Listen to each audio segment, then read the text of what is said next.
Pada zaman dahulu kala di Pulau Jawa, tepatnya di daerah Prambanan, berdiri dua kerajaan, yaitu Kerajaan Pengging dan Keraton Boko. Kerajaan Pengging ini dipimpin oleh Prabu Damarmoyo. Prabu Damarmoyo memiliki seorang putra bernama Bandung. Bandung adalah pangeran yang memiliki kesaktian yang hebat. Sedangkan di Keraton Boko dipimpin oleh Prabu Boko. Prabu Boko memiliki seorang anak bernama Roro Jonggrang. Roro Jonggrang adalah putri yang sangat cantik jelita. Ia pun memiliki hati yang sangat baik. Suatu ketika, Prabu Boko berniat ingin memperluas wilayah kekuasaannya. Saat Prabu Boko sudah memiliki persiapan yang sangat matang, akhirnya pun Prabu Boko menabuhkan genderang perang di kerajaan Pengging. Akhirnya Prabu Boko dibantu oleh Patih Kupolo pun menyerang kerajaan Pengging. Dan kerajaan Pengging pun menanggung kekalahannya.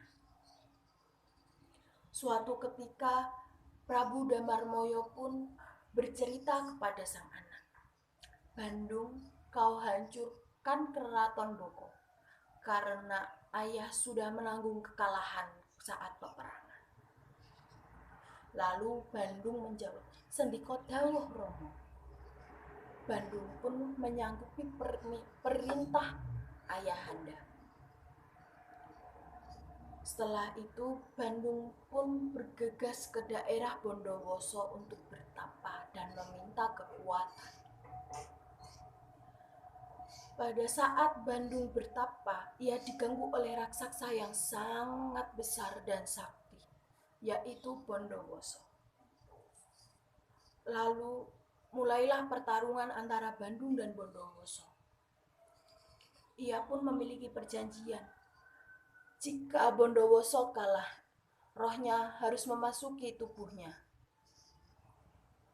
Lalu Bandung pun menang pada peperangan itu. Lah, rohnya Bondowoso ini langsung masuk ke raganya Bandung. Bandung pun menjadi satu dengan Bondowoso. Dengan amarahnya, dia pun berjalan ke Keraton Boko. Saat di perjalanan, Bandung Bondowoso bertemu sosok wanita yang sangat cantik jelita. Itu ialah Roro Jonggrang. Bandung pun langsung menyukainya dengan saat pandangan pertama itu. "Wahai wanita cantik, siapa namamu?" Bandung pun bertanya. "Roro Jonggrang." Roro Jonggrang pun menjawab pertanyaan Bandung. Lalu Bandung Bondowoso itu berniat ingin menikahi sang Roro Jonggrang. Tetapi Bandung Bondowoso masih memiliki sebuah misi yang belum selesai. Roro Jonggrang pun mengiyakan Bandung Bondowoso yang ingin menikahinya. Saat Bandung Bondowoso sampai ke Keraton Boko, akhirnya pun Keraton Boko kalah dan Prabu Boko meninggal karena terkena senjata Bandung Bondowoso. Akhirnya Patih Kupolo menemui Roro Jonggrang dan berkata, "Ayahmu telah tiada dalam peperangan." Prabu Boko meninggal terkena senjata Bandung Bondowoso. Roro Jonggrang pun kaget karena yang membunuh ayahnya adalah sosok laki-laki yang Roro Jonggrang sukai.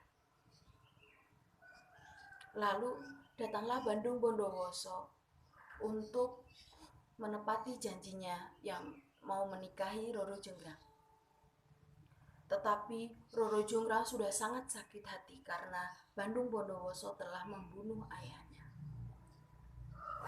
Tetapi Roro Jonggrang pun tidak ingin menolaknya dan memiliki pikiran yang sangat licik. Ya, tetapi ada syaratnya. bikinkan aku 1000 candi dengan waktu semalam. Akhirnya pun Bandung Bondowoso menyanggupi. 1000 candi itu hal yang sangat kecil. Lalu akhirnya pun Bandung Bondowoso memanggil para jin dari perut bumi. Wahai jin, keluarlah dari perut bumi. Akhirnya jin pun keluar dari perut bumi. Bantu aku untuk membuat 1000 candi. Akhirnya para jin membantu membuatkan candi. Pada tengah malam, Roro Jonggrang hatinya sangat khawatir karena Bandung Bondowoso akan menyelesaikan candinya. Oke. Roro Jonggrang pun memanggil dayang-dayangnya dan para pemudanya.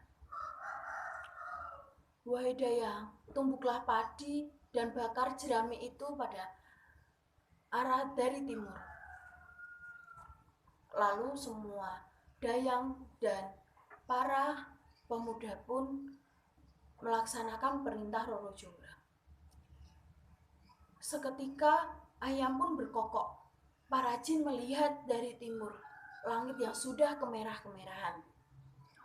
Para jin pun pada berhamburan dan pergi meninggalkan Bandung Bondowoso yang saat itu pekerjaannya belum selesai.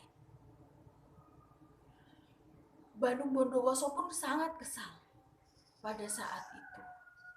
Akhirnya pun Roro Jonggrang datang menemui Bandung Bondowoso. Wahai Bandung Bondowoso, hitunglah semua candi.